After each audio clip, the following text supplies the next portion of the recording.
get ready for our final panel of the day. Please welcome back to the stage Senior Director of Programming for Comic-Con International, Mr. Eddie Ibrahim.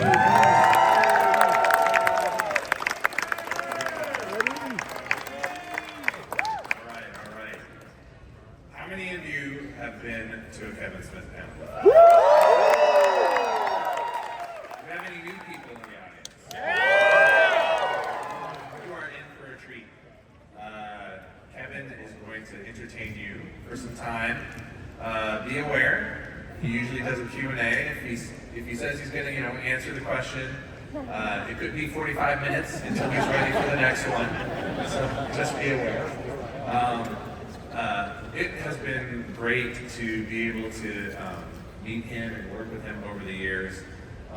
Obviously, with this job, sometimes you get to form friendships. And I'd like to think, I don't want to speak for Kevin, but I'd like to think we've gotten to form friendships over the years. It was really great when I got to give him his ink pot, and I think he enjoyed that. But one of the things he always has to, those of you that have been here know that I normally do this because one of the things he's always kind of worried about is he's going to come out into a room that has no one in it. And part of that is my fault. I don't really want to get into what created that here. I will acknowledge part of that was maybe my fault. Because I'm sure a lot of you in the audience probably already know. So one of the things I always ask you guys is if you wouldn't mind, let's give a nice cheer to let him know there are people in the room really quick. So when you're ready, let's do it together. 1, 2, 3.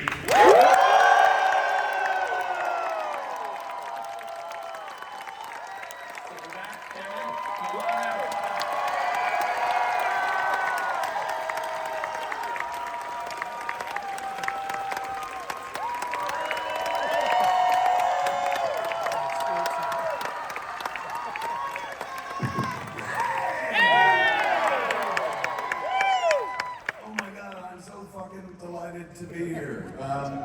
Can't wait to chit chat with y'all kids. It doesn't feel like a Comic-Con until this moment for me, and when half of Hall H leaves and the other half sticks around and shit like that. Man, kids, this is I was just on the stage yesterday doing 2 Disney panels. I did one for Predator Badlands, and then I did the panel for Tron Ares. And so it afforded me the opportunity because we rehearsed. I've never done that before.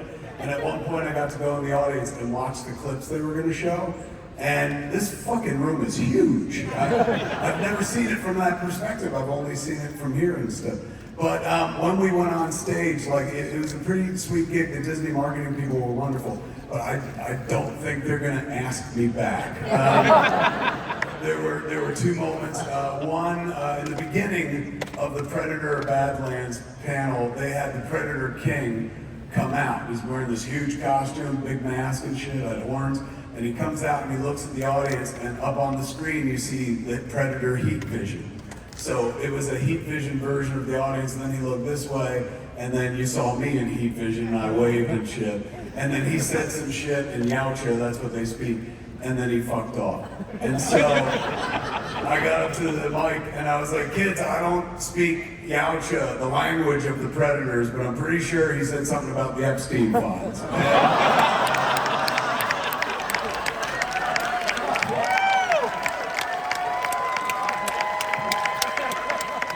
No, I just lost a future job. But it was sitting right there. He was a predator, right? Like, fuck. So my kid, Harley, saw it on social media, and she texted me, and she's like, Disney's never gonna hire you again. And then the second thing was we did the Tron panel, and they had a bunch of fucking people. I had like 10 panelists and shit. And so Jared Leto was on the panel as well. And I felt like enough time had gone by to bust the expression, it's Morbin time. I think that's where I lost him, man. Like, he shot me such a fucking look. Jordan Catalano just fucking fell out with me, man. inner Angela Chase had to let it go and shit. So, nice to be on the stage tonight where I can't get fired. Not here representing anyone else but me. I'll be full disclosure if you're like, I'll give it a shot, maybe he has some footage. I don't have anything to share, nothing to show. We're just gonna sit around and enjoy Comic-Con together, I'll tell you why. This, 1995, was the first time I ever came to Comic-Con. We did a screening of Mallrats at Horton Plaza. So that means this is my 30th anniversary of coming to Comic-Con. And the first time I was here, I'll be honest with you, like, it was tough to live up to that first time because the first time I came to Comic-Con was with the late, great Stan Lee. He literally showed me the ropes. I'd never been here. I'd read about Comic-Con forever and whatnot, but living in Jersey, he never really got a chance to go. So I was, when we got there, he was like, come with me, spider friend. And he fucking showed us around and whatnot. And so I remember we had a screening at Horton Plaza, and it was packed full of comic book folks, professionals and whatnot. And the movie played through the roof. Like one of the best screenings of Mallrats we ever had back in the 90s and shit. And the head of the studio was like, oh my God, this is Animal House huge. We're gonna make $100 million. And he was off by $98 million. But he meant well and shit. So years later, I knew Stan for years after that. Met him on that movie and then we became friends, and so I knew him until he passed away. And years later, after all the fucking Marvel movies started happening and Stan became a household name, for people who didn't even know comics. They're like, that's Stan Lee, that's Spider-Man's baby daddy and shit. So years later, we were doing, I think it was Yoga Hosers, and he was on set, he did a little cameo in Yoga Hosers. And he goes, Kevin, I read an article the other day that says that all the box office of the movies I've been in combined, I've made more money at the box office than Will Smith. And I was like, well, I guess that's one way to look at it, yes. Like, you were in movies that did very, very well. He goes, oh, they did very well. He's going, and you look at the chart, and it's like huge, huge, huge, huge. But if you go backwards, you hit 1995, and it drops down to the bottom to say 2 million Mallrats. So first time I came here was for that, man, and I've been coming for 30 years. This is my happy place. This is where I begin my calendar year and whatnot, and this Q&A is always something I look forward to. So I don't have anything to show you and shit, but I always have stuff to sell. So what I figure we'll do is we'll go tit for tat, man. I got a list of things that I can tell you about that have happened or are happening and whatnot, and then I'll do one of those, and then we'll do a question from the audience, and I'll go back to that, and then we'll do a question from the audience. Does that sound okay? Yeah! Just to put myself at ease, kids, it always helps if I still get nervous and shit. Just to tell a story, and I've told this story a zillion times, and if you saw me on the Dogma Resurrected tour, you probably heard this already, but I'm gonna show, fuck, that's not enough good, I get fresh material. No, that means that y'all haven't heard this story and shit. A couple of years ago, it's coming up in February, it'll be the 8-year anniversary of me having a heart attack, and after I had a heart attack, I was in the hospital the next morning and shit, and my kid was all freaked out. Nothing that bad had ever happened to her. She's a real first world kid and shit. So she hasn't really had it hard, and her father almost dying rocked her fucking tiny world. So, the next morning she was like, you should go vegan. And I was like, oh my God, you're out of your mind. Like, you went vegan, and every time we go out to eat, it's so hard for you to find something to eat. She's like, that's because you take me to steak restaurants. And so the nutritionist came in and said, I heard you almost died last night. I was like, yeah, man, because I had a widowmaker heart attack, man, which means that in 80% of the cases of the people who have the same heart attack, the patient always dies. I wound up in the 20%. I was very fucking lucky. So the nutritionist was like, you might think about going plant-based and stuff. And my kid was like, yeah, Dad, do it and stuff. And she was so upset that I was like, look, I'll give it a shot, and I'll try it for a couple months, and just for you, and I don't think I can do it. So that is coming up in February. It'll be 8 years. And recently I went into my cardiologist, and he fucking fired me. I didn't know that was possible. He's just like, you're not to come in here anymore. I was like, you're fucking canceling me? Nobody cancels me. You know? And he was like, no, he's going like, your heart's completely healed. You don't need a cardiologist anymore and shit. So,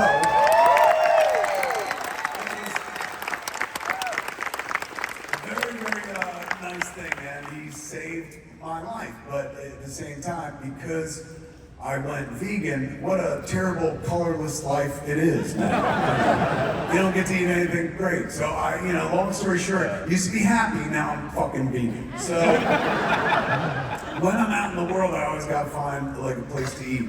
And I got an app on my phone, it's called Happy Cow.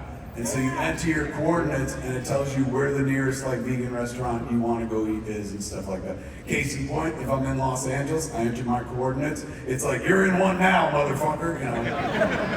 But the further east you get, the harder it is to find that many options. Case in point, I was in Kansas City. And I opened my app and entered my coordinates and the app fucking laughed at me. So, but then there are places that you never suspect, man, and maybe prejudge and find out you're fucking wrong. Happy to find out you're wrong. It's case in point, I was going to Salt Lake City to do a show, and as I was flying there, I was like, there's no way the Mormons have figured out veganism and shit. They haven't even figured out underwear yet, so there's no way. But I was hoisting on my own fucking petard, man, because when I got there, god damn it, I entered my coordinates, and lo and behold, not one, not two, 30 vegan restaurants, including a satanic vegan restaurant. It was called Mark of the Bistro. And I went and I had me a Hail Seitan sandwich, and it was just heavenly, oddly enough and shit. So, when I went to do the show that night in Salt Lake City, I told the audience about it. I said, you guys are fucked up. There's a satanic vegan restaurant here. And a lady in the back goes, then you gotta come to my coffee shop. I said, I don't drink coffee. She goes, it's in a desanctified church. And I was like, you have my attention. I said, what's that all about? She goes, it's a satanic coffee shop. I said, what's with you fucking people out here? And she explained that because predominantly, Mormonism is the culture, the counterculture swings hard in the other direction and shit. So I said, what's the name of your coffee shop? And she goes, Hallowed Grounds. And I was like, oh, that's fucking clever. I was like, I'm gonna be here one more day, so I'm gonna tell you what, I'm gonna roll up on your coffee shop in the morning and stuff. So the next morning I got up, went looking for it, found it and shit. It's in a fucking desanctified church. So I was driving over there and my imagination running wild because I was like, what is a satanic coffee shop gonna be like at 10 in the morning? I could be walking into an orgy. I may see a dick for free. So I get to the desanctified church and I go in, and it's definitely a desanctified church, but there's nothing remotely satanic about it. There's about 8 stalls. Everyone has little businesses in them. One of them is a pink-painted coffee shop in Gothic writing that says Hallowed Grounds, and that's it. There's not a single sign of Satanism. No Baphomet statue, not even a fucking upside-down cross, nothing and shit. So I was like, false bill of goods. But I'd already arrived there, so I wanted to support, but I don't drink fucking coffee, so I didn't buy a coffee. I looked for something else. They had a t-shirt, it said the name of the place in Gothic pink writing, it said Hallowed Grounds. I was like, I'll get that for my kid. Then I saw a coffee mug, and I'm not a coffee mug person because I don't drink coffee, so I never buy coffee mugs and shit.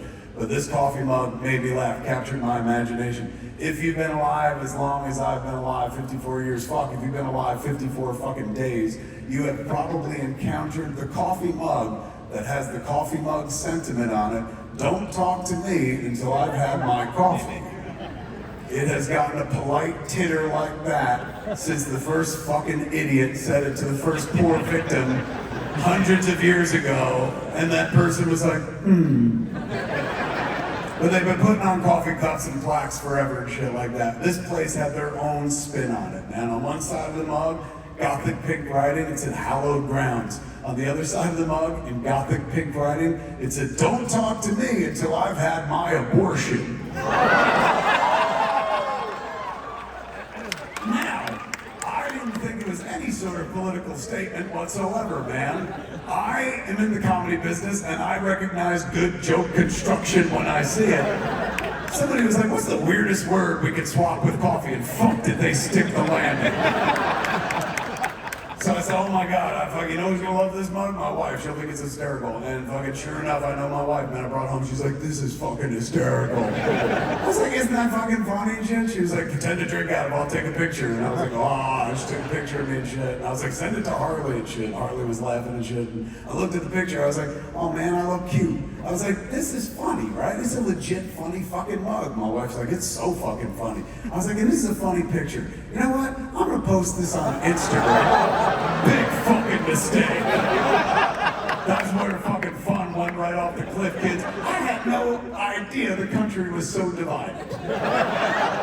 But the fucking comment section let me know real fucking quick how wrong I was. First comment I saw, put it right on Front Street, said, that heart attack should have killed you. I wrote back, yeah, but science.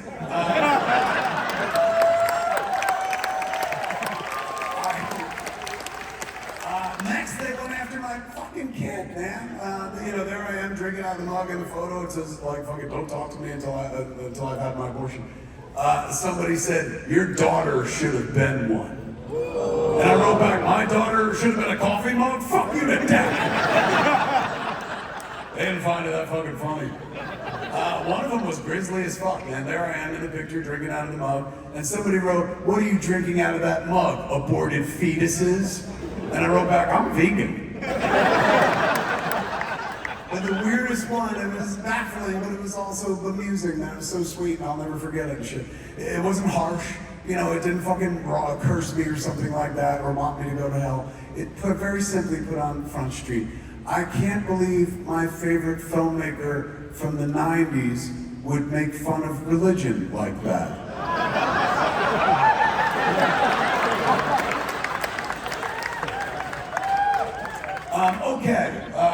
We're gonna open it up to Q&A. First, I'm gonna tell you one of the things that I gotta fucking tell you in terms of what's going on. And I'm happy to share that shit because I'm happy with my accomplishments, and a lot of them have shit to do with the shit that we have common interest in. For example, my friends, just recently, I released a comic book with the Archie folks called Archie Meets Jay and Silent Fire. One of my favorite things I've ever done, man. We did a live reading of it the other night at Good Night John Boys and had a good fucking time. It's in comic book stores right now. I've been doing a lot of comic book work this year. I had a Marvel book come out. I did a 15-page Spider-Man story in a giant-sized Amazing Spider-Man. Then I've got the Archie book just came out next month. My comic book from my comic book label, Secret Stash Press, that the good folks at Dark Horse publish. Quick Stops, which is my comic book about the Views universe, little stories set in the Views universe. Volume 3 comes out, 4 new issues. First issue is Chasing Amy, and it's basically the comic that Holden makes in the movie. If you're familiar with Chasing Amy, all we ever showed was the, all we ever showed was the last page of the comic and the cover of the comic. So I was like, we make comics, and they're black and white anyway, why don't we just do the whole book? So John Springelmeyer went in and did the entire book. So it reads like a Marvel Comics novelization of a movie or something like that, but it looks like a movie prop, and inside, it doesn't say written by Kevin Smith, it says written and drawn by Holden McNeil and shit like that. And it has the same cover and then 2 other covers. So that's the first one that comes out. Second Quick Stops that comes out is an homage to a dear friend of ours, the late, great Shannon Doherty. It's a whole Mallrats issue. The first half is a scene from the movie we were trying to do together, Twilight of the Mallrats, the sequel to Mallrats. Sadly, Shannon passed and stuff. But we do that scene in the comic, the first scene where she was in the movie. And I was on her podcast before she passed away, and when I was on it with her, we read that scene aloud. So if you go to her podcast and read the book, you can hear her doing the lines. It's really fucking special. And then the second half of the book is the story about how I first met her and stuff. So that's issue 2. Issue 3 is Keeping Up with the Joneses. There's a character named Rick Darris, who was in Clerks, the guy who drove the Trans Am, the guy who was like, that milk only weighs 8 pounds and shit. In Clerks, that scene at the end, like he's standing there with Heather Jones, and he's like, can I give you a lift? And she's like, sure, how about the beach? He's like, I like the way you think. That's the first page of issue 3 of the comic. And then the next page, a double page spread of them fucking at the beach. And then, like, she's like, oh my God, I have to go home. I was picking up a paper for my father and shit, so why don't you come home and meet my family? And so she brings Rick Derris back to her house, but she is Heather Jones. Her sister is Trisha Jones, who is the girl who wrote the book in Mallrats. And their older sister is Alyssa Jones from Chasing Amy. And Rick Derris realizes he's fucked all three of these people. And so the issue is called Keeping Up with the Joneses. But then the fourth one is really special, and me and Jay have been performing it live whenever we did our live show, the Oral Sex Tour this year. It's an Alan Rickman honorarium issue, an issue that I put together as an homage to Alan. We used his character from the movie I made called Dogma, the Metatron, and Metatron and Jay and Silent Bob meet for the first time since we made the movie and stuff. It's really sweet. It's called Requiem after Alan Rickman and stuff. And that's the one that comes out in November. So those are my comic stuff. I'm also working on something right now with Marvel, but I guess they've announced it. Batman, Deadpool, I got a story in that. They asked me, do you want to do the crossover story between Daredevil and Green Arrow? I was like, I don't know those characters at all. So I was happy to do that. And then we're working on something else. And then I'm also working on a book at DC. So I'm back in comics for a minute, man. Like, it's been fun. Turn it over to you. First question, man. I did my thing, and now let's let somebody jump up to the mic, man. We got an hour to go. What's your name? You're the first question of Q&A 2025, my 30th anniversary. What's your name? Theodore. Give it up to Theodore. He's going to lead us off. So my question is, Fire away. If you could write and direct a big budget movie for Marvel or DC, what character would you write the movie for? I wouldn't do it, Theodore, honestly. No, I'm not good at filmmaking, and those movies you need filmmakers who are good at shit. And so I love seeing those movies. Those are my stories. When I was a kid, my grandmother was a big fan of that the soap opera, The Young and the Restless. But she would never call it a soap opera, she would call it her stories. So she'd be like, shut up, my stories are on and shit.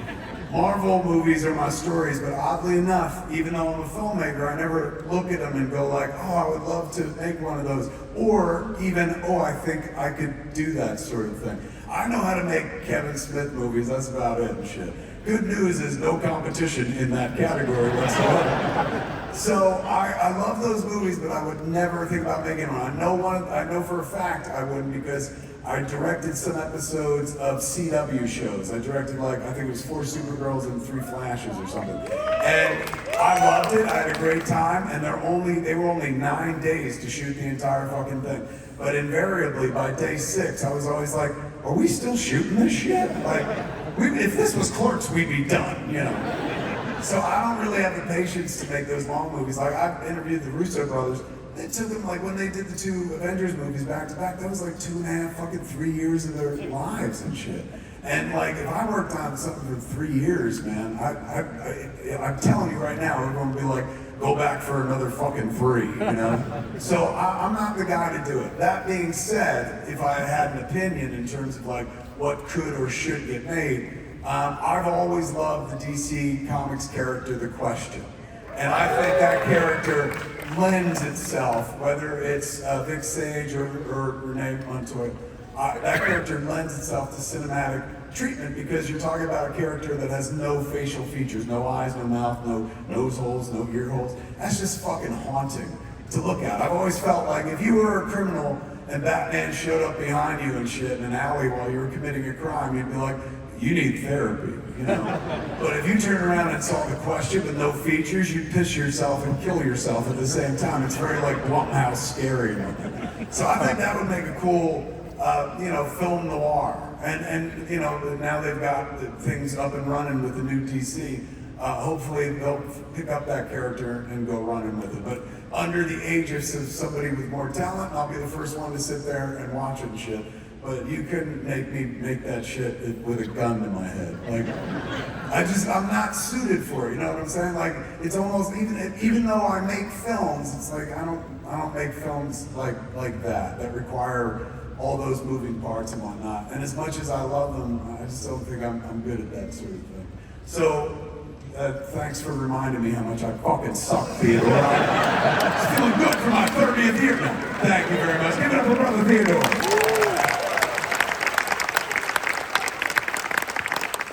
All right, what do I got to sell?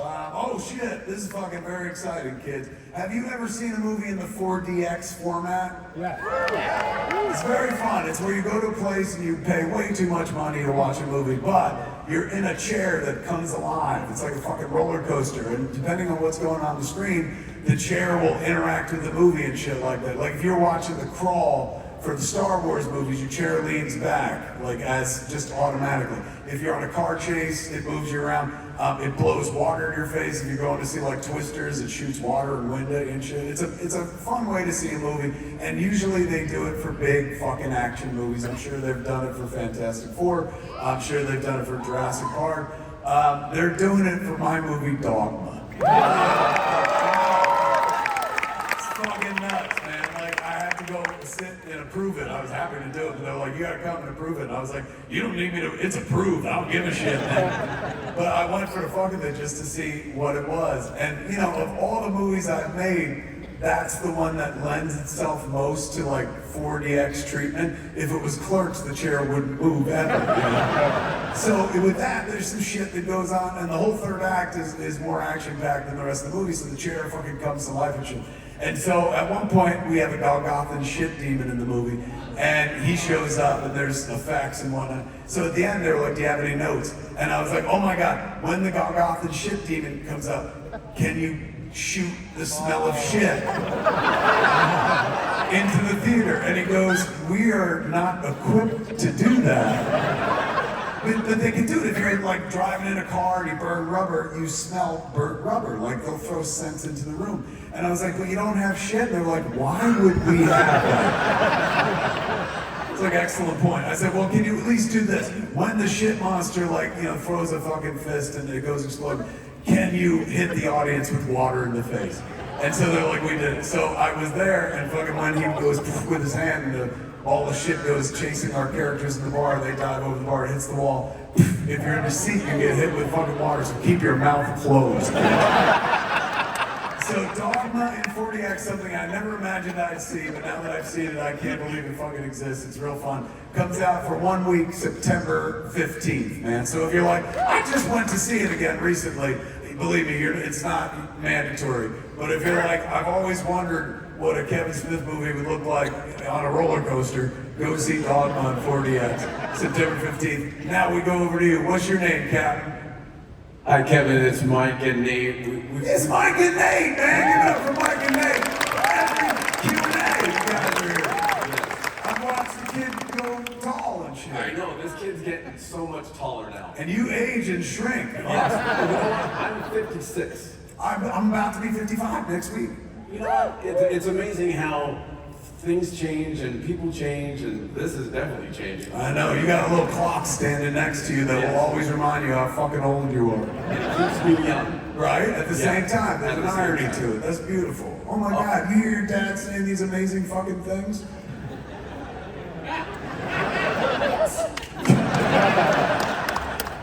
I'm just saying, Christmas is coming in a few months, man. Go hard for Pop. That sounds fucking horrible. Go hard with the gift giving. One quick thing, what did you think of Superman? And also, when you were doing the 2 Q&As yesterday, I was like so happy for you because you and I were able to see those movies when they first came out, and we were able to nerd on those movies, and I was just happy for you, seeing you so excited. How was that feeling for you to be a part of those two? What a great question. It was, and well observed. It was fun for that reason. Like at the end of the day, like, it's cool if anybody's like, hey, we want you to come up and moderate shit. I'm already here anyway, so having a thing to do, and it ain't a bad thing, like being with a bunch of fucking movie people. I like movies as much as the next guy. I got to see shit early. Dan Trachtenberg, the director of Predator Badlands, showed me the movie fully in advance and stuff, and I got to see a lot of Tron Ares that, like, in advance as well. So as a fan, like, I geek out on that kind of shit. But you're absolutely right. Like, I saw Predator And I saw Tron in the same movie theater when I was a kid, which I now own, which became Smodcastle Cinemas. So being up on stage with both of them, even though they're new iterations, like, was a pretty cool thing. Like, at the end of the day, man, like, I wish I could go back in time and tell, 12-year-old Kev, actually 11-year-old Kev at that point, he wouldn't be 12 until August, summer of '82, when he's seeing Tron alone in a movie theater and shit. Like, one day you're gonna be on a panel with that guy, with the fucking dude from the movie, with Flynn and shit like that. And for sure, fucking, I got to do a panel and the dude was here. Like, fucking Jeff Bridges was sitting on the panel. So it was kind of sweet. And to think, like, summer of '82, I was talking at the beginning of that panel, summer of '82 was so crowded. That's when Tron came out. It's also the same summer that Blade Runner came out, The Thing came out, Star Trek II, The Wrath of Khan, and this tiny fucking indie movie nobody's heard of called E.T. the Extraterrestrial. So it was a very packed year, and I saw all those movies in theater and shit, so being able to get up and talk about Tron and moderate the panel, it was a cool thing, from just the fan inside that never goes away. I've been doing this shit like professionally for 31 years, which means that I've been in the entertainment business now longer than when I wasn't in the entertainment business. At age 22, I made Clerks, and at age 23, we take it to Sundance and it gets picked up. And ever since then, I left the real world and I make pretend for a living. So from age 0 to 23, I had a good shot at being a normal ass fucking person. And then I wound up as an entertainer, which I've been now for 31 years. More of my life has been spent making pretend than was spent like being an actual person and stuff. So there's no hope for me anymore whatsoever. But I love that I've never let go of the fan part of me. So being on that panel, as much as I was like, oh, it's cool, I'm doing a panel at Comic-Con, the fucking kid who went to see Tron, the kid who went to see Predator with his friends in the theater, and getting to stand up here and talk about it, like with, this room seats 7,000, and I think at least for Tron, if not both panels, it was fucking packed and shit. That was a very cool experience, so thank you. And it really made me go like, wow, when I first came to the con, there was no panel for me. I made Clerks, but the movie is just coming home video when I went to Comic-Con in '95. And we had made Mallrats, but it hadn't come out yet. So there's no reason for me to go do a panel. Next time I came back was in '96, and Clerks and Mallrats had gone to home video. We had shot Chasing Amy, and so I had some footage with me from Chasing Amy. And they gave me a room. It was like one of the small panel rooms that's like with a door shut in the middle and shit. So it seated maybe 200 people. But because the home video released the movies, like people started hearing about them, seeing them, knowing who I was and whatnot. And so that room was not just packed, but it was overflowing into the hallway. And Gary, who was with Comic-Con at the time, he was just like, who are you? And I was like, I'm fucking Kevin Smith. And so they started putting me in larger rooms, so it was like 6, A, B, C, D, and E, or whatever the fuck. And then one day, they were like, we're gonna move you into Hall H. And I didn't even know this place existed. I think the first time I did it was maybe 2006 or something, 2003. And so back in the day, the programming in Hall H at that point is a 3,000 seater. And so you could come in and sit all day long. So people would come and hold that chair and just watch panel after panel after panel and stuff. At one point they changed it. I don't know how they do it now, but at one point they were like, you gotta get out, and then they refill the place and stuff. So, it was, fuck, I got lost in my story. Oh! So I came to do Hall H, I forget what it was, but I was midday. Like, I very specifically remember doing Hall H when King Kong was here, when Peter Jackson and Jack Black were here with King Kong. And they were after me, and they were at like 4 o'clock and shit. So these cats, Comic-Con folks, were like, you want to do 2 o'clock Hall H and shit? Like, you're popular enough, but it don't matter because people just sit in those seats anyway. So you're gonna have a bunch of people who don't know who the fuck you are, but I always see that as an opportunity to convert a possible new fan and shit. So I was like, right on. And so I went and did the midday show. And then after that, they were like, you cursed a fucking blue streak. Like, did you see how many kids were in the audience? I said, yeah, they paid a lot of attention, man. So So at that point, they were like, we can't let you be there during the day. We're gonna put you at the end of Saturdays when all the kids have gone home and shit, and that way you can say whatever you want. And so then they moved me into the end of Hall H, and I've been doing this, I guess, for like 15 fucking years, maybe more. I gotta go look. And so it's always special, like being here for my own panel, of course, means more to me than moderating somebody else's panel. But sitting there and moderating panels for like, you know, a fucking studio that I grew up watching their movies and 2 movies that I grew up watching myself was a very fucking special feeling. Thank you for asking. What was the first question though? The first question was, what did you think of Superman? Oh! And one more thing. Yes. I remember one year Rosario Dawson was up there and you were running late and she gave you a call saying, where are you? You remember that? I do. That was the year of Clerks 2, 2006. It was here, Hall H. It was still while I was midday. To be fair, that was another reason they moved me to at night. Because I was 3 hours late for my panel.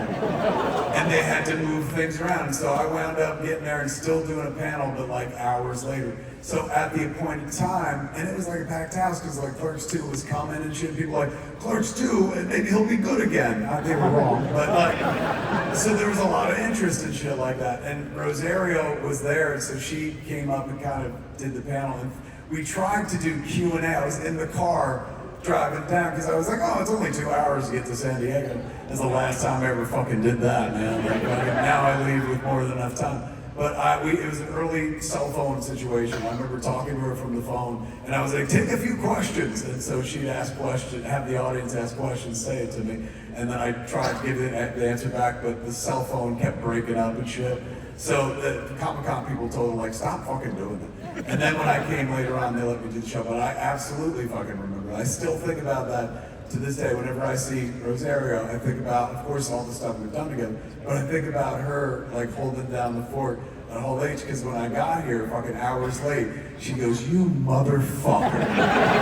She was going, there's 4,000 people, and they want to see you and shit. And I was like, just dance, man. That would have worked and shit.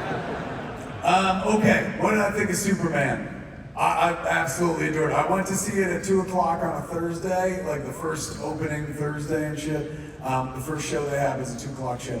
And I went with my wife, Jen, and after it was done, we drove home talking about it, and then we got home, we talked about it for another hour, and I was like, you know what? Like, do you want to go again? I want to go see if the feeling I had is the same feeling. I want to see if that feeling was real. And she's like, I'm good, you go. So I went back to the movie by myself. I was like, one, please. And I got a ticket, and I went and watched Superman for a second time. So twice within 8 hours, I saw the movie. And I'm happy to report the second time I saw it, I felt just as like emotionally involved, just as like happy as I did the first time. It's a movie that just made me feel fucking good, man. And also, it's, you know, fantasy. Like, I love comic books and always have and whatnot, and I will watch every iteration of a comic book movie. You know, I know some people are like, I like my fucking Snyderverse, and some people are like, I like James Gunn. I like it all. I was raised reading comic books, so sometimes you got a favorite character going through so many different creators, you're gonna get a different take on that character each time. So I've always been accustomed to, like, Batman's gonna be different in Detective than he's gonna be in Batman, than he's gonna be in Justice League and shit.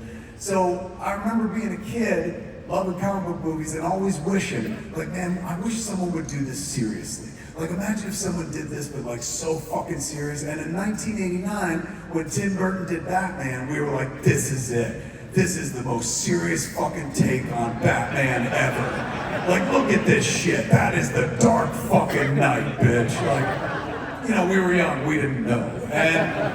But I was so happy that somebody treated my shit I loved seriously and whatnot. So by the time they got to Chris Nolan and Zack Snyder's take, and even Matt Reeves' take, and I think Matt, of those three, is the one who is going for the most realistic. They've gotten to a place with that character because he is the most approachable comic book hero, right?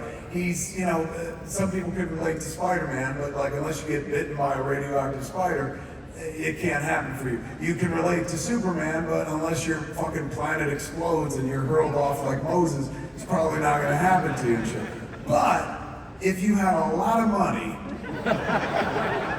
you know, and weren't interested in Doge, if you had a lot of money, and you were one of them good billionaires we always read about in comics and shit like that. And you had all the time in the world to train, and tragically your parents were killed right in front of you and shit. Batman could happen.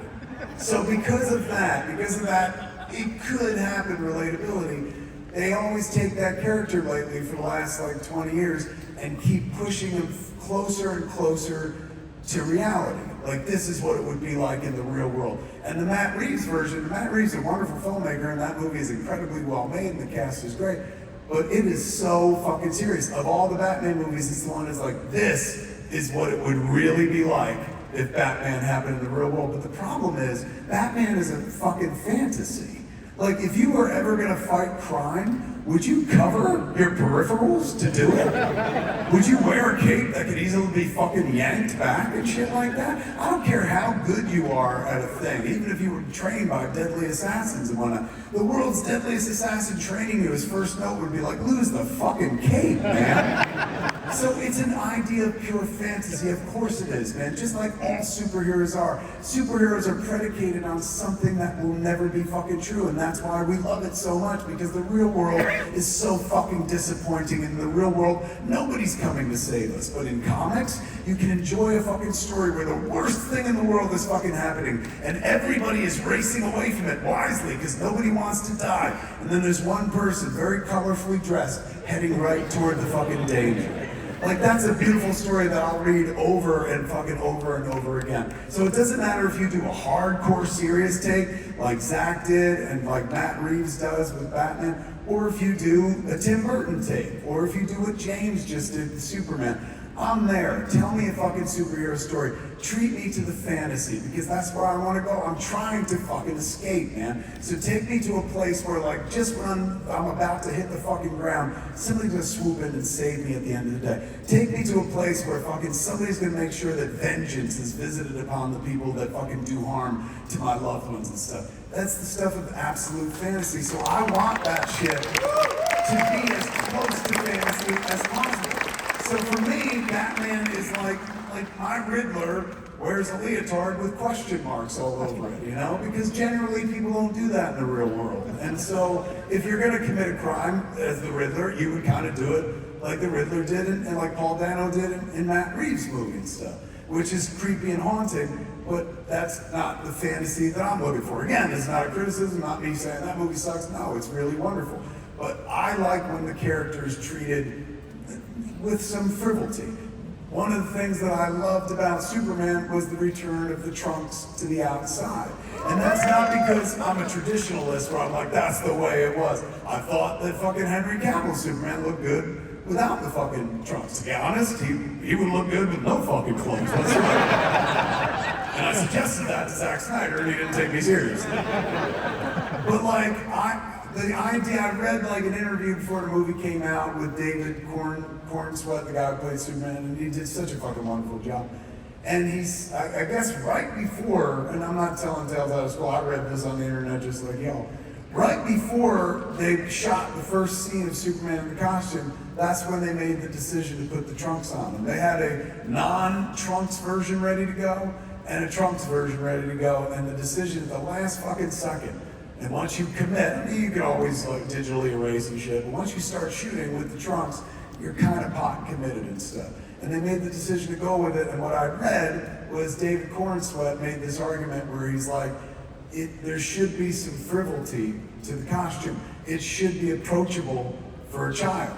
And like a wrestler wears trunks. And so a kid like, you know, is familiar with wrestling. The idea of seeing Superman in trunks makes an alien god who just like stopped a kaiju more approachable for the average person. And I was like, that fucking logic is beautiful. I've been reading comics my whole fucking life, never thought to put it that way. Well done. And that whole movie was that experience. It was just warmth. While being a summer movie, it gave you the whiz bang and shit, huge action sequences, you know, fucking, you knew who the good guy was, you knew exactly who the fucking bad guy was and whatnot, and fuck, the dog was adorable and shit. So everything about it was wonderful. I didn't go in going, this movie better motherfucking save the DC Universe movies or anything like that. I just went in hoping that I'd get exactly what I knew I was gonna get, and because I'd seen James Gunn do it 3 times before. you know, Suicide Squad, wonderful movie, don't get me wrong, but those Guardians of the Galaxy movies are fucking fun, frivolous, and full of fucking heart. I knew his Superman was going to be a wonderful take. Like, James is a comic book kid as well, man, so he knows what he's doing. And I was happy to see the movie that he made. I was delighted so much so I went back and saw it twice in 6 hours. Were there things that I bumped into? Sure. Does it matter? Fucking absolutely not. It's the same shit other people might have bumped into. The parents being like, hey man, kill and fuck as much as you can. Like, spoilers. You know, that was something that I know has been done in some comics and stuff. I didn't, you know, now apparently it's canon and stuff. I bumped into that a little bit, but not enough to be like, fuck this movie, I'm out of here and shit. So I enjoyed the fuck out of it. I have not seen Fantastic Four yet because this was going on this weekend, but I'm going at a 10 o'clock show tomorrow morning and I can't fucking wait to see that. It wouldn't be a Comic-Con if I didn't see you kids. Excellent seeing you. Give it up for the kids, man. Come on. All right, let me see. Dogma 40X. Oh, here's another Dogma. It's a big Dogma year for us, man. We got it back and I toured it and stuff, and it was in theaters a couple of months ago. We haven't told anybody this, so technically I guess this is a Comic-Con announcement, man. We have somebody picked up the movie for home video, and that's the good folks at Lionsgate. Yeah, who we've worked with many times, and what I love about that is Lionsgate, like me, is a company, one of the last in the world, that is committed to physical media, man. Like, so we have a fat fucking steelbook that we're putting together that's going to be out probably around the holidays. So there'll be people who will digitally distribute it and stuff to streamers, or where you can buy it on Amazon or iTunes. And then at the same time, fat ass 4K steelbook with new art and tons of new extras is going to be coming out. So if you like Dogma, we keep giving it to you this year.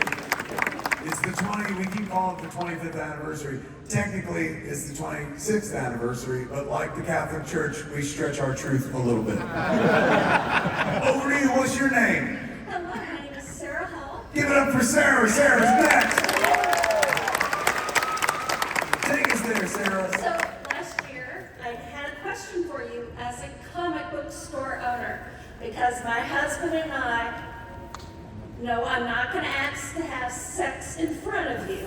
Opened a comic book. You read my fucking mind, man. I was like, you know who likes to fuck? You know who likes to have a cuck in front of them? Comic book store owners. They're like, we live life on the edge already. Watch us fuck.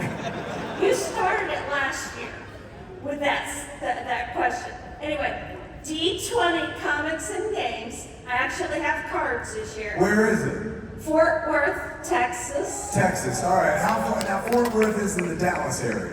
Yes. So I do get to the Dallas area for shows more often than not. So this is an absolute possibility. I know I'm going to Santa Fe, which is far from you guys, right? Yes. Not Santa Fe. Is that in Texas? Antonio. Then I'm not going there. A Santa something. Antonio. San Antonio. Antonio. Isn't that where but that's where the Alamo is. Yes. I'm not, it's not there. Fuck. I don't know, but I'm going to Texas, but not in the Dallas area. That's okay. You can change planes there for just about anywhere in Texas. That's true. I've been to that fucking airport. All right, possibly, yeah. You want to give me that card? I'd love to. But my question for you this year, Okay. you've talked about your comic books that are coming out. I've seen the Archie. It's beautiful, wonderful, love it. Thank you. I didn't draw it. Fernando Ruiz did, and he did a wonderful job. But it's your inspiration, so we're going to give you some of the credit on that. Thank you. What comic books that aren't yours or you've been a part of are you excited for coming out in the near future? This is unfair because I know some shit that's coming that people don't know about because I've been working on stuff with Marvel and DC. So I'm very quick to want to tell you about those, but then they won't let me work there anymore. So I am looking forward to, I mean, I know I'm a tiny piece of it, just 8 pages, but I am looking forward to Marvel and DC crossing over. It's been a minute, and I've been alive for all of those crossovers. And it felt like for the last, I don't know, 2 decades, whatever it was, that wasn't going to happen again. And so when they announced it, I was like, oh, that's fucking dope, man. I'm still alive to see Marvel and DC like do what they never do. That's how rare and special it is. And then I got the call, and they were like, do you want to do a story? And I was like, fuck yeah. So I'm looking forward to that, to be honest with you. Do you have any suggestions? I'm looking forward to those as well. I'm really looking forward to those as well. So we're on the same page on that one. Okay, good, man. One more time for the folks in the room. What's the name of the comic book store? D20, like a 20-sided die. D20, and it's in Fort Worth? It's in Colleyville's one of the suburbs there of Fort Worth. But You hear that, Texas? Give it a listen. Give it a look. Thank you. Good seeing you again. Okay, do I have anything else to sell? Oh, fuck yeah, I do, man. We last year in October, we did the first annual Chronicon. In Jay and Silent Bob Reboot, there was a fake Jay and Silent Bob convention called Chronicon, based on, Blunt Man and Chronic and shit. And our artwork looked exactly like this. The good folks at Chronicon let us do our version of it and stuff. And so we decided a few years after the movie, let's try to do it in the real world. So we did it in the Chicago area, not in Chicago proper, but when you fly into O'Hare Airport, like one stop outside the O'Hare Airport is the Rosemont Convention Center and stuff. Where years ago, back in the day, I used to go to Wizard World, the Chicago Wizard World. They always had the convention there. So we picked that place and we did Chronicon last year, and it was fucking wonderful. It was a 3-day event. We had a bunch of people from all the movies I've done, a bunch of people from the podcasts I do and stuff. A Jay and Silent Bob themed con in the same place where for years we would go to Wizard World, and then while Wizard World was happening, they had this Beatles con would happen every year and shit. And we kind of became the size of the Beatles con. It's a much smaller show than anything else, but it was a good time. Tickets are now on sale for Chronicon, kids. It's like Chronicon for real. It happens this year from October 10th to October 12th. If you've never been to Chicago, you don't have to worry about it. You won't even have to fucking go. You'll fly into O'Hare, you take one exit right off the airport, and you're right there and ready to go. Man, it's a good fucking time.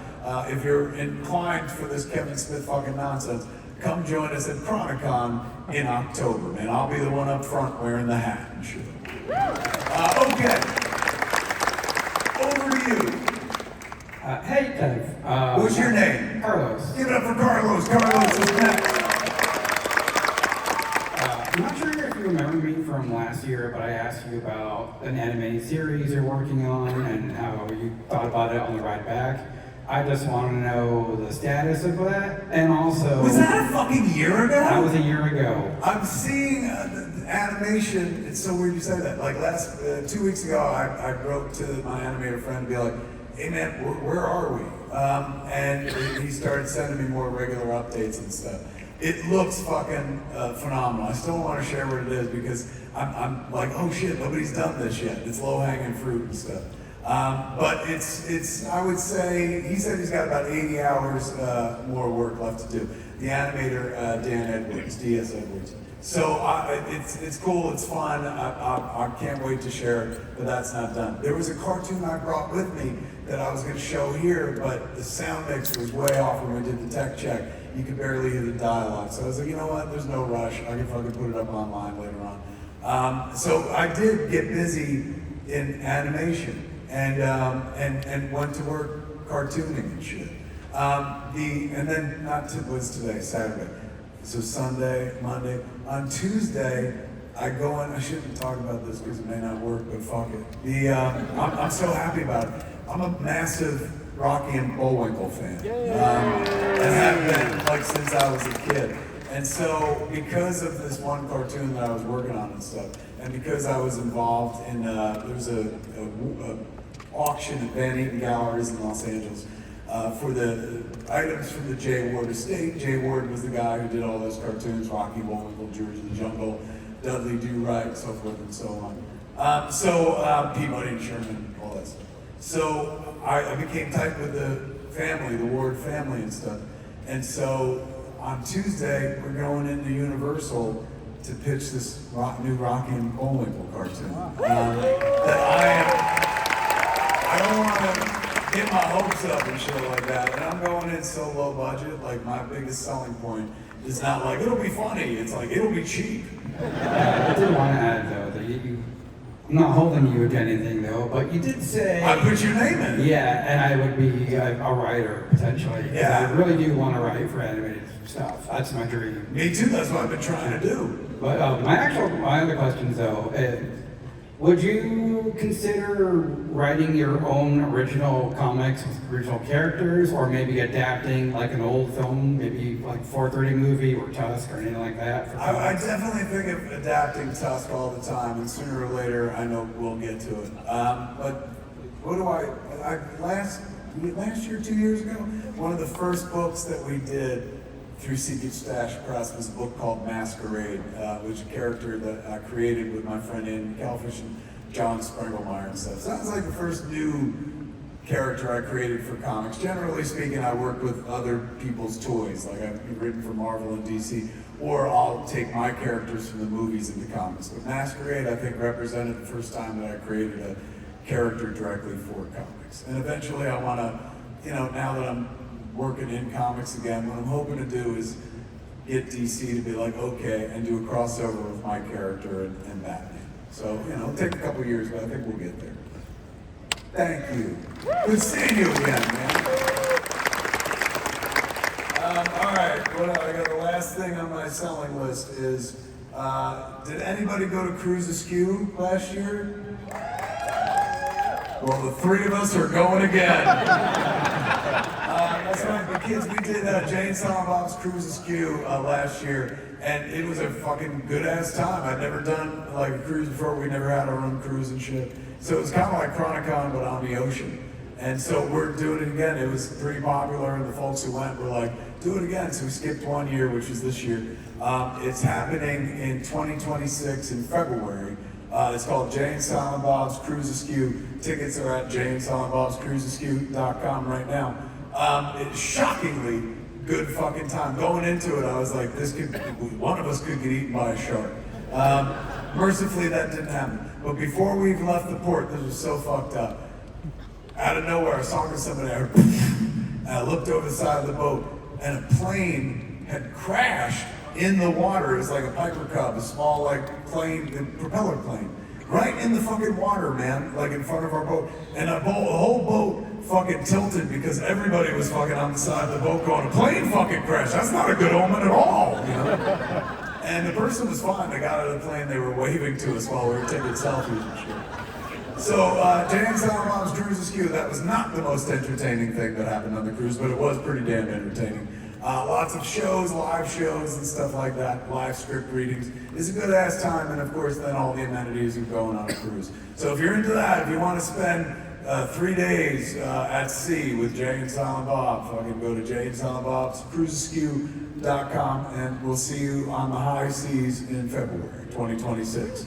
Now over to you, my friend. What's your name? Hi, my name is Sebastian. Give it up for Sebastian. Sebastian's next. So my question is, we've seen Jay and Silent Bob cross over with like a bunch of superheroes, like in the Green Arrow comic, and in the Flash TV show, where surprisingly Jay didn't swear for like 5 minutes, which is like a record. Yeah. So my question is, if you had the opportunity, what other superheroes would you cross over with Jay and Silent Bob? Let me think. What characters do I love? I mean, the obvious, I'm a big Batman fan, and I could probably get away with a Batman story with Jay and Silent Bob. I wrote a Batman story where he pissed himself, and the internet won't let me forget it and shit. So I figure, if I've already done that, I could do one where Batman meets Jay and Silent Bob. That just seems like full of hubris, though. Even though I wouldn't say I've earned it, but like I've been kicking around comics for as long as I've been making films, I feel like, if I went in there and was real serious about it, they let me do. You know what? Fuck it. I'm not supposed to announce this, but one of the projects I'm working on is Jay and Silent Bob Fuck the Marvel Universe.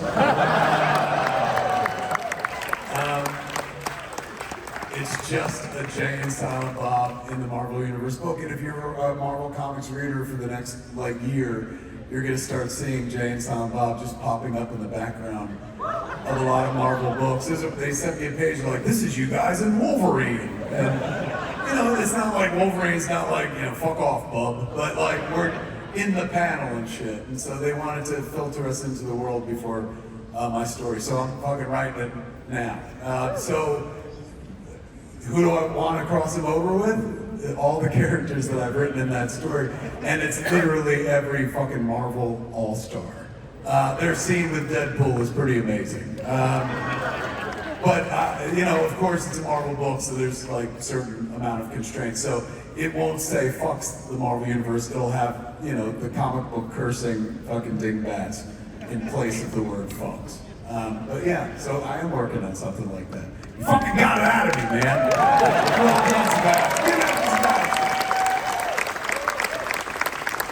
Was there more? No, that's it. I'm just surprised I managed to get you to reveal something you're working on. It's oh my god. To be fair, Sebastian, I have a big mouth. It's gotten me into trouble all the fucking time, man. But yeah, all you have to do is scratch the surface. I was oh, fucking here, let me tell you. I wasn't supposed to talk about Bullwinkle or that, and both of those things I talked about. And it's not even me going, ooh, I'm doing this. It's just in the course of questions it comes up, and it feels like I'm lying if I don't fucking share what I know and shit. Especially because it's not I'm not working for Marvel or DC where if I reveal something, they'll fucking sniper me from the ceiling or something. But yeah, man, I mean, Marvel and DC, the movies. I am working for Marvel and DC Comics, but they can't afford a sniper.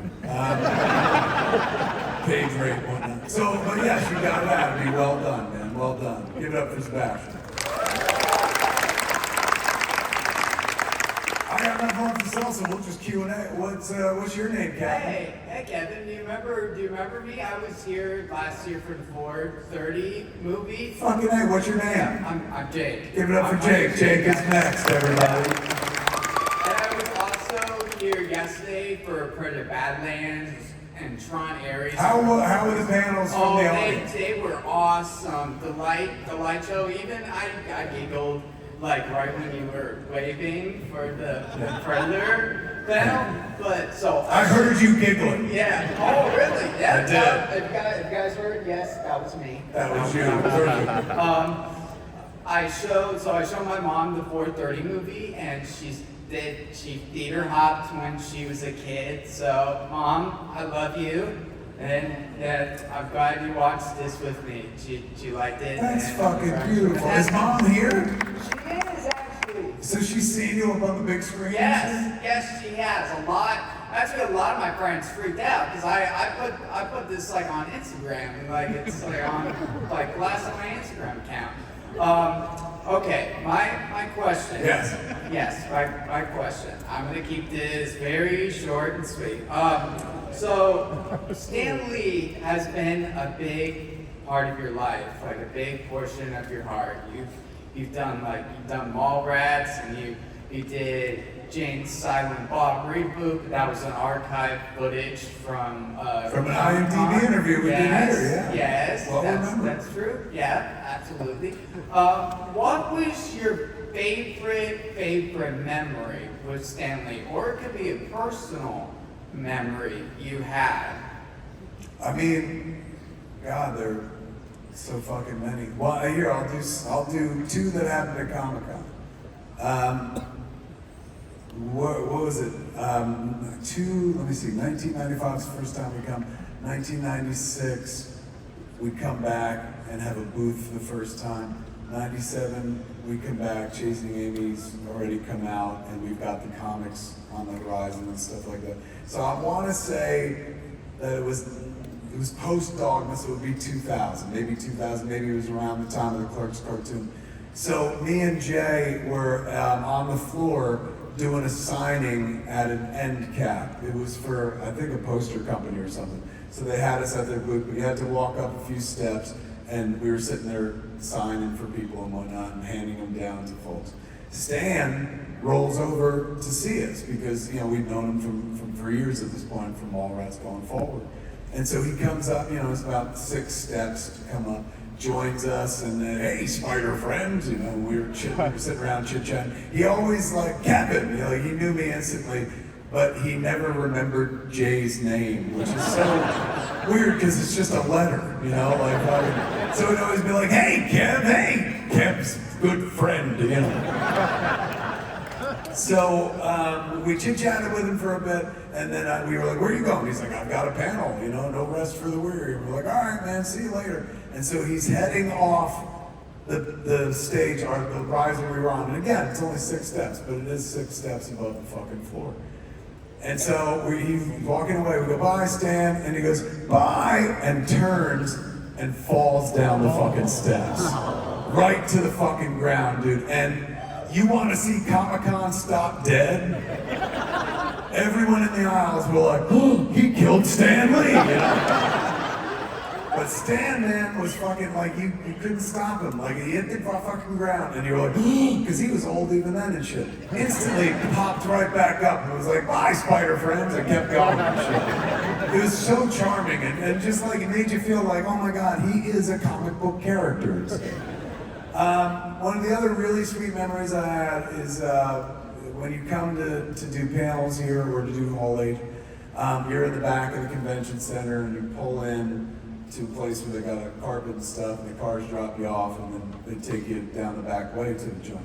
So me and Jay arrived to do a panel, and as we got out of the car, the SUV, Stan was coming down the carpet, like leaving a thing he had done to get into his car. And so when he saw us, he instantly was like, oh, and he came over and gave us a hug. It was me and Jay, and talked to us for a few seconds. He's like, what are you guys doing? And I was like, we're just about to go do this thing and stuff. What did you do? And he told us what he did and stuff. And then we made plans, hopefully, to see each other sometime over the weekend. And then he got in his car and fucked off. And Jason Mewes is not really this guy. He's not like, you know, he's not shallow by any stretch of the imagination, but he's not like a person that wears his heart on his sleeve or does a lot of big thinking out loud or anything like that. So Stan pulls away and he goes, isn't that fucking incredible? He's like, don't you want to go back in time and tell us before we made Clerks that one day when we get to Comic-Con, the first person who's going to welcome us is Stan Lee, and he's going to know our names. I was like, well, he knew one of our names. He was absolutely fucking tremendous, man.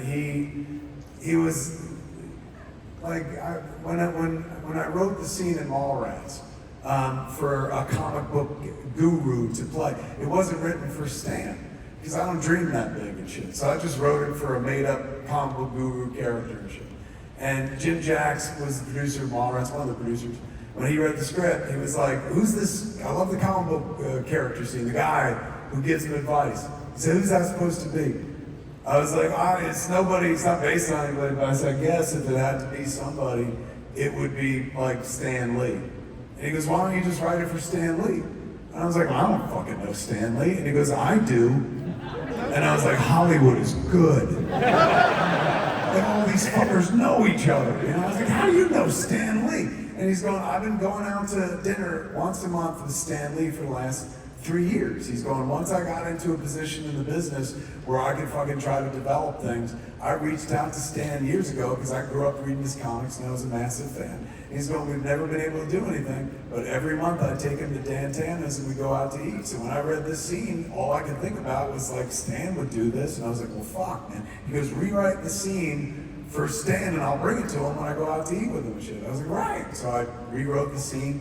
I faxed it. In those days, that's how we moved information around. Faxed it to Jim. And Jim brought the pages to his dinner with Stan, which was like 7 o'clock. So I'm on the East Coast. This restaurant, Dan Tana's, in Los Angeles on the West Coast and shit. So when they were done with dinner, presumably around 9 o'clock, that's when Jim Jacks called me. I was back in Jersey, and so it was midnight. And I was like, hey, man, how'd it go? He's going, it went okay. He's going, he wants you to call him tomorrow. I was like, Stan Lee wants me to call him? He goes, yeah. I said, why? And he goes, yeah, he'll talk to you about it.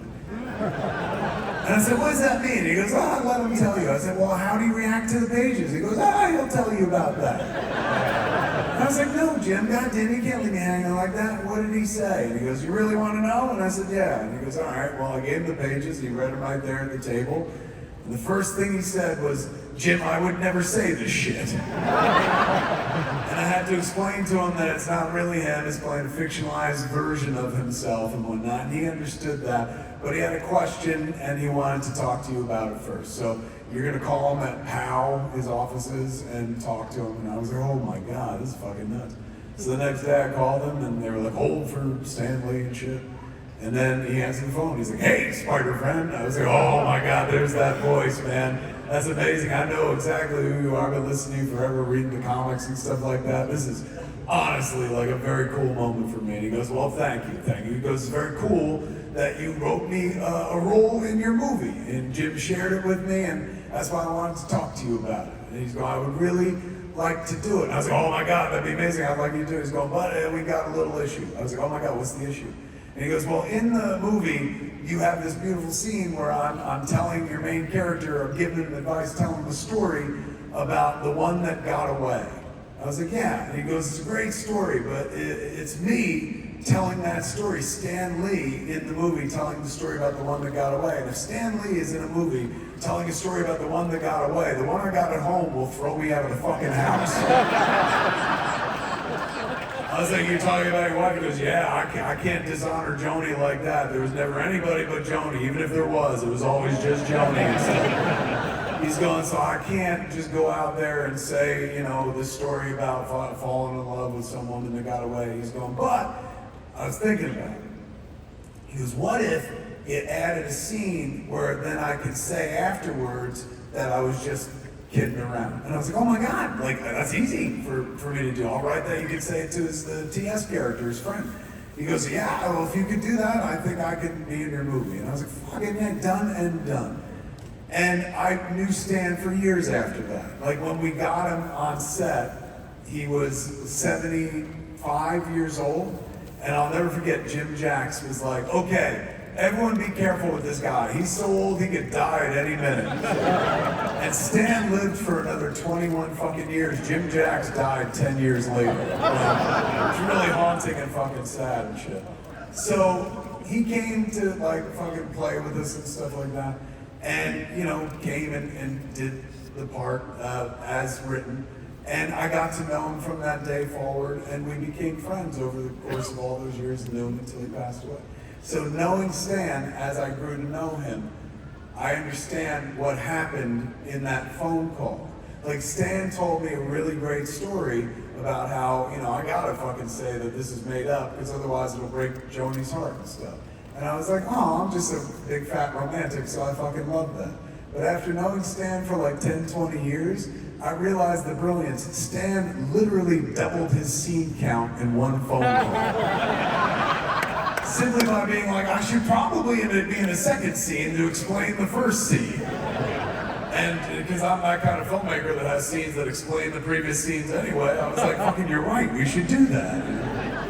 He was a funny fucking dude, man. But it was cool to meet somebody whose work had meant so much to me. You know what was so sad was like when he would talk wistfully about like, I always wanted to write the great American novel. Like he said that to me on a number of fucking occasions, man. Said it on podcasts, said it off of podcasts and shit, just in the real world. And he was like, I always wanted to write the great American novel. I was like, Stan, fucking you out fucking shot the great American novel. You wrote the great American mythology, man, with a lot of help from a lot of wonderful creators and stuff. So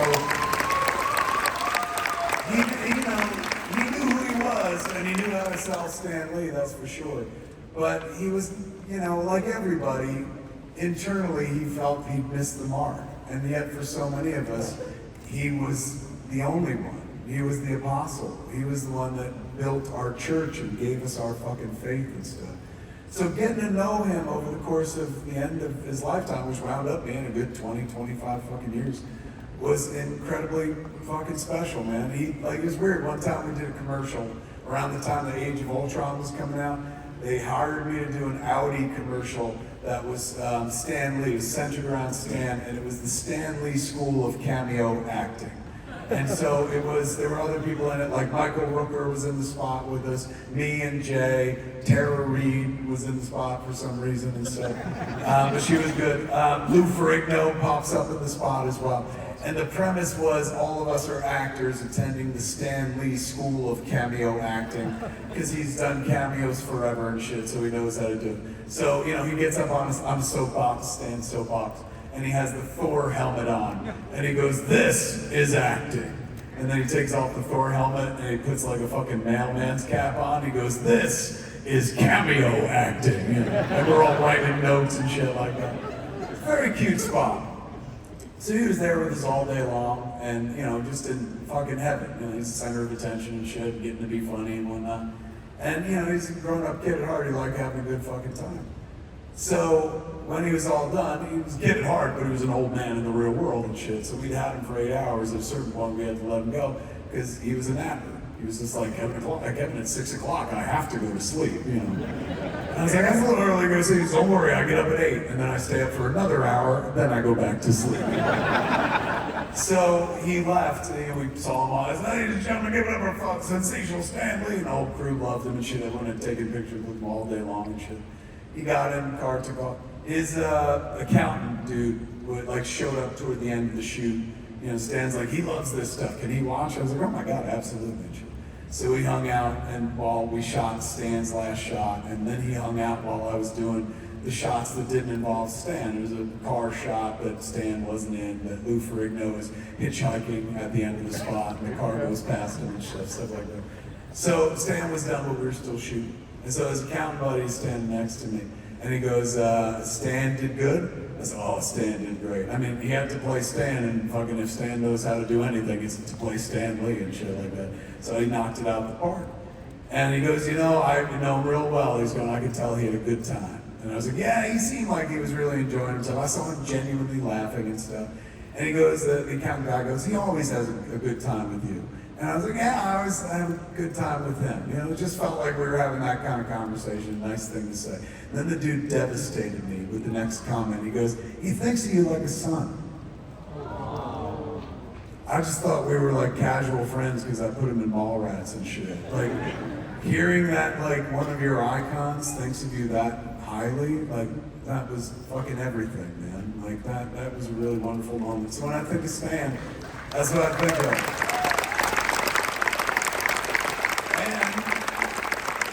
When the people we love, they can't stay with us forever, right? We all understand that we all get a limited time and shit, and people die and they have to die. It's just the natural course of things, but nobody's ever really gone at the end of the day, right? Energy is neither created nor destroyed, and we're all just stardust that gets pulled together for a few minutes and then eventually goes back to being energy. And all the energy that was ever in the universe created the Big Bang's the same amount of energy that's in the universe now. It just gets displaced and moved around. So yes, people die, but they're never really gone. And when the people we love, we talk about them and we gather and we remember them and share stories and shit like that, they're around for a few seconds again. Somewhere in this room, Stan's sitting in one of those empty chairs just going "Well done, spider friend," because we keep the legend alive, keep it going and stuff. So I thank you for the opportunity to talk about my dead friend. Thank you for your time, Kevin. Thank you. It means the world. Oh shit, we got 10 minutes left. What's your name, Cape Crusader? My name is Noah. Give it up for Noah. Noah's next. All right, Noah, what's up? So first off, it's an honor to meet you. This is my first time in Hall H. I see your first Hall H? Yeah. Well, how long, and what shows did you go to? The Peacemaker panel and... Was that here in Hall H? Yes. Did John Cena or something? Cena, sorry. Okay. I did this to his face once and he was like, "Cena." I'm not a watch wrestling. So did John Cena wear the fucking outfit? He did. God damn it, that guy's got so much spirit, man. I like his enthusiasm for the thing. I've seen him do press and shit. One time I interviewed him, because for years, 5 years straight, I used to interview people out on the IMD boat in the water and shit. So everyone who came through Comic-Con came through the boat. So I got to interview a bunch of fucking people. And I'll never forget, like, interviewing him. Again, I don't watch wrestling and shit, so I was unfamiliar with the man's work. But I was real charmed by him, and he was the only other person I've ever met who was wearing jorts at the same time as me. And I was like, look at you. I said, you got jorts? And he goes, I got my own brand of jorts. Made me feel fucking small. But yes, so, but yeah, man, fucking, so how was the panel? Did they show an episode? Yeah. They did? Did they, on the Peacemaker panel, did they show an episode? No. Did you say you were at the Peacemaker panel? You got me.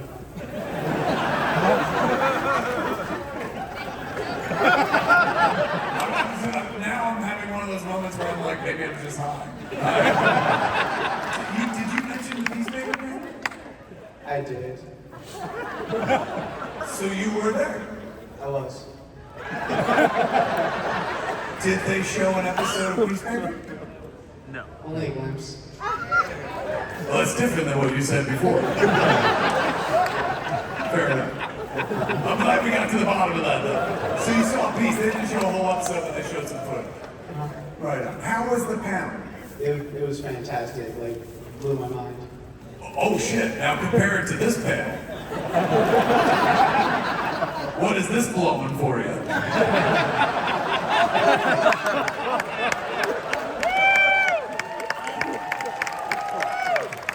That's because I'm a full-service entertainer. Anyway, Opie, I'm so glad. Welcome, and we need more of you. We always need a first-timer and shit. Stan Lee, the guy we were speaking about and we've been talking about for time immemorial, once very famously said that every comic book is somebody's first comic book. So every con is somebody's first con, and every Hall H panel or Hall H is somebody's fucking first Hall H. And this year it's you. You're the king of Comic-Con. We were waiting for you. Welcome to the tribe. All right, what do you want to know? Okay, so my question, I'm gonna keep this short. Out of all... Don't worry about that. I'm gonna give you a long ass fucking answer. Okay, so out of all superheroes, either Marvel or DC, which one do you like the most? I mean, the go-to answer for me is always Batman, because Batman was my first superhero when I was a kid. The Adam West Batman was in reruns when I was a child. And so, TV wasn't what it is now, and TV isn't what it was like 2 years ago and shit. But back in the day, like, you didn't have your own personal TV everywhere or anything like that. So we had a big TV that was more a piece of furniture in the living room. But we had like a small black and white, like 8-inch television with rabbit ears that was in the kitchen that was designated as like, this is Kevin's television. And so it was where like my toys were and shit, and where my favorite, kitchen's my favorite room in the house, so they put my toys right there and shit. So I could play, get food, play and shit. And then they put the TV there, and so every day after school from kindergarten forward, I would come home and watch Batman. They'd have it on for an hour from 3 to like 4 o'clock and stuff. It was structure, built my day, and it also built my morality. I was raised Catholic, and in the Catholic Church, they try to force morality down your throat. Like, be good for Jesus or else you're going to hell and shit like that. Most of my morality came from reading comic books. Like, that's what made me want to be good. Not because, like, somebody might send me to hell one day, just because these people made being good seem like the right thing to do. Made people feel good when you were being good and shit like that. So comics have always kind of played that role for me, man, as far back as that. The first comic book superhero I saw in print was Batman, and since I knew him from the TV show and all the villains and whatnot, oddly enough, I saw the show before I actually saw a comic. Saw a comic book for the first time, or a Batman comic book, I think when I was 4 and a half, my father took me to get a haircut at a barber shop and shit. And I was so little, they put a board on the arms of the fucking chair so that you could reach my hair. But I was a kid, I guess, and was frightened by the idea of this smoky place, old men, this is scary and shit.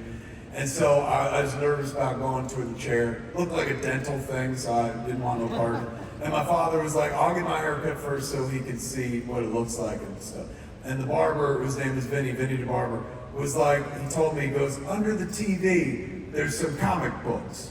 And so I went over to the fucking TV he had in his like waiting room, and there was a stack of comic books. And there was like Hot Stuff, The Little Devil, and fucking Sad Sack and shit like that.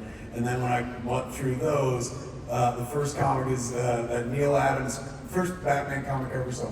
The Neil Adams cover where the Joker is oversized and Batman's hanging on that card. It's a very famous cover that escapes me right now, the number and shit. But that was the first Batman comic I actually opened up and read, and I was like, oh my God, like, as much as I thought I knew the story of Batman from watching the Adam West Batman one, there were characters I was unfamiliar with, and he looked cooler, you know, he had longer ears and stuff. And so I asked Vinny the barber, can I take this home? And my dad, I remember, was so embarrassed. He's like, don't ask people for free shit. So I never did for the rest of my life. But then I got in the entertainment business, and now they just give you free shit. And my father's dead, so I can't tell him, you were fucking wrong.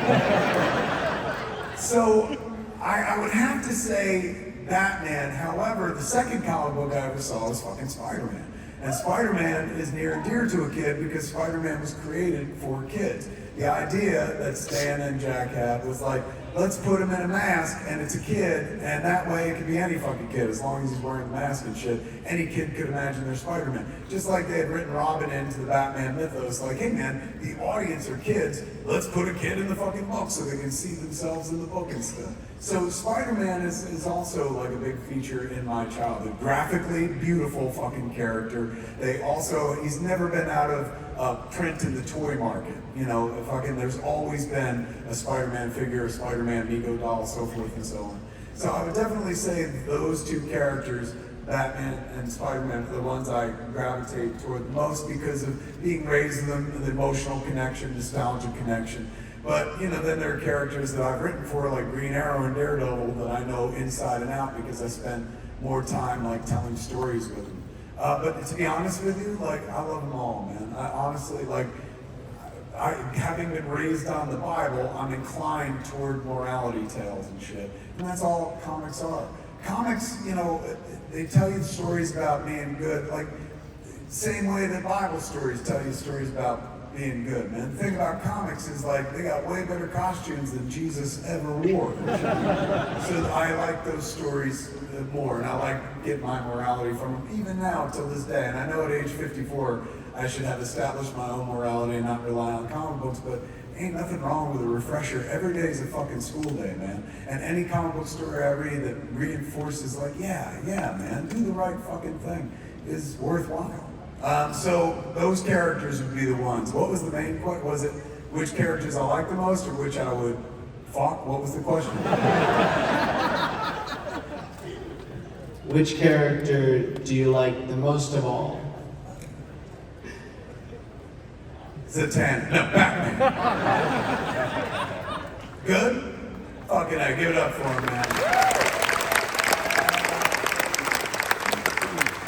We got 1 minute left, so we're gonna end on you, Robin. What's your name? Hi, it's nice to meet you, Kevin. How are you? So good. What's your name? Oh, my name is Justine. It's the... Justin? Justine. It's spelled differently. Like Spell. J-U-S-T, 2 E's, and then that. I'm Justin the Teen. Give up for Justine, man. Justine's gonna take us home.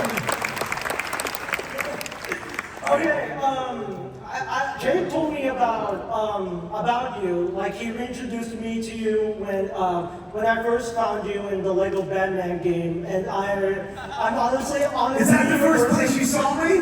Yes. I was so proud of that the day they told me, like, you're gonna be in the Lego Batman game. I was like, I have reached the apex, man. Like, this is fucking nuts. I still have that fucking game. I'm still so proud of that. Rarely do people ever come up to me and go, you were in that fucking Lego game. Yes. And how weird that was like your introduction. Like, I'm a real live human being, but you thought I was a Lego character. Yeah, to meet you in person right now, it's so cool to meet you, and I like this thing. It's cool to meet you, but you know what's weird? I could take myself apart right now, like in Lego.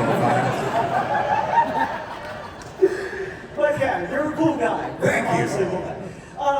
And this leads to my relevant question, and I'm like a pop culture fan like you, and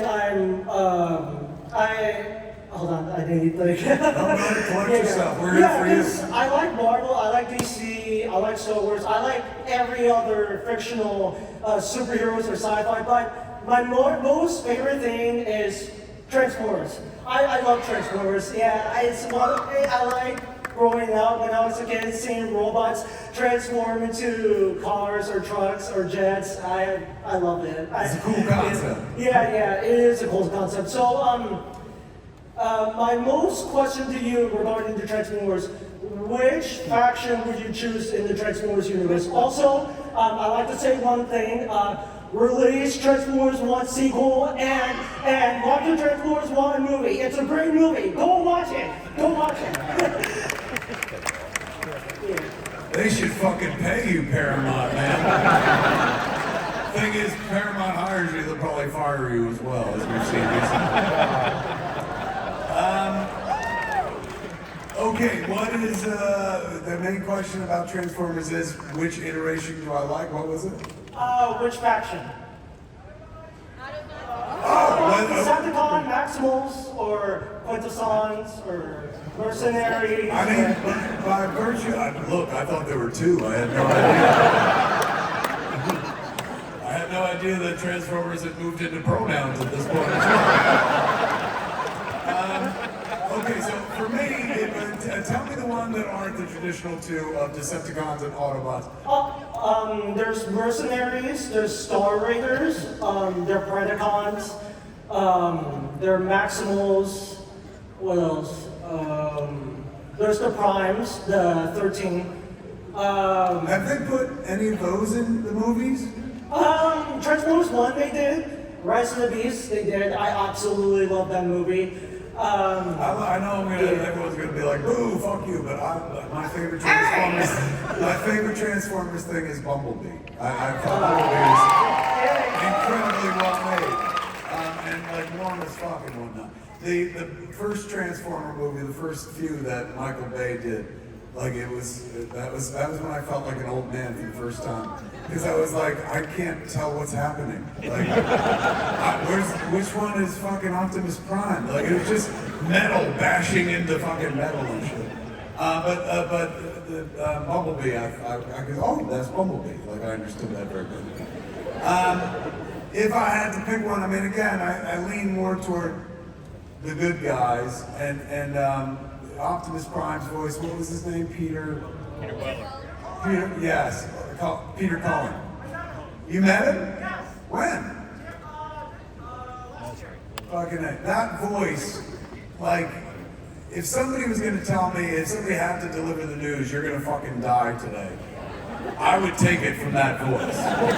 Like, you're gonna die today, roll out. Ladies and gentlemen, did you have a good time this evening?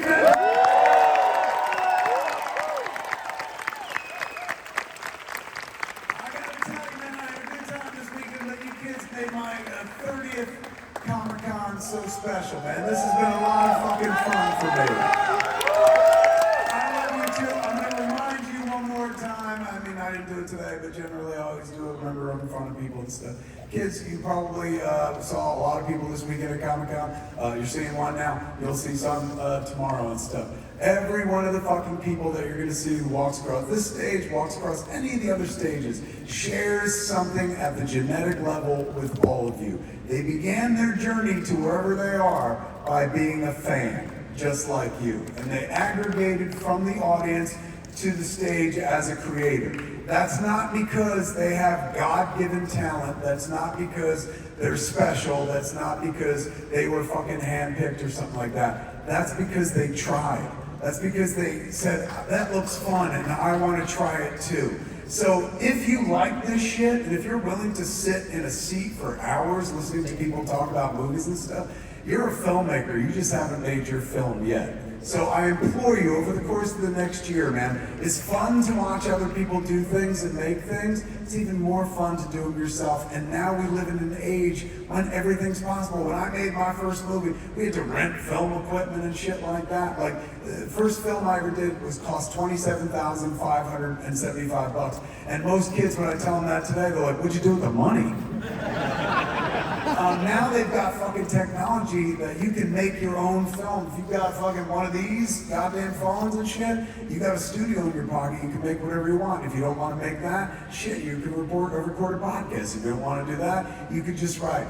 Express yourself, man. And I don't mean like jump on the internet and be like, fucking Superman sucked. Like, that's not, yes, that is a form of self-expression, but that's not gonna help anybody, one iota. You may argue, yeah, it'll stop somebody from seeing fucking Superman.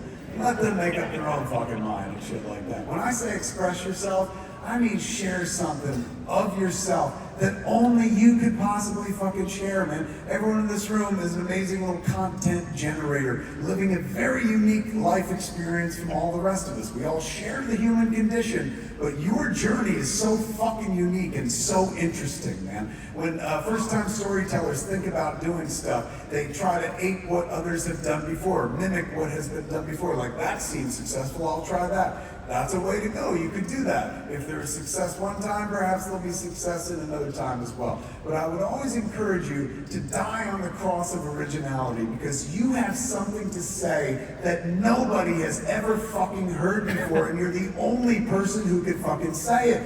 When we talk about the movie business, usually people dismiss it as like, oh, they just make sequels and fucking remakes. It sucks. That's what pays the bills. But you know what they dream about? They dream about you, someone they've never met, walking through the door and telling them a fucking story that knocks their fucking hat off, man. That makes them go like, my God, that moves me, and we're all gonna make a bunch of money and shit like that. They're never gonna get that from me. When I walk into a studio, they're like, we get it, Clerks 9, fuck off.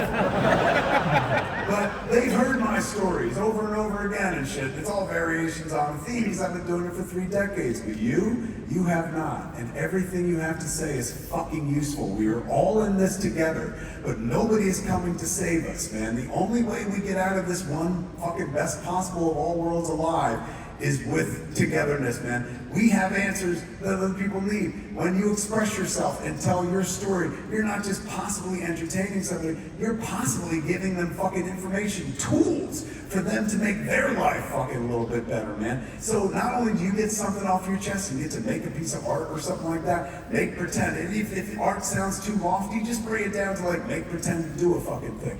Even if it's just that, you've self-fucking expressed. You put something out there, and you have something uniquely yours that maybe you haven't had since childhood. A make-pretend thing that you made, you can put up on the fridge, that you fucking own. There was nothingness, and then you brought something into creation. That's the worst case scenario. Best case scenario is you fucking tell a story that saves somebody's life.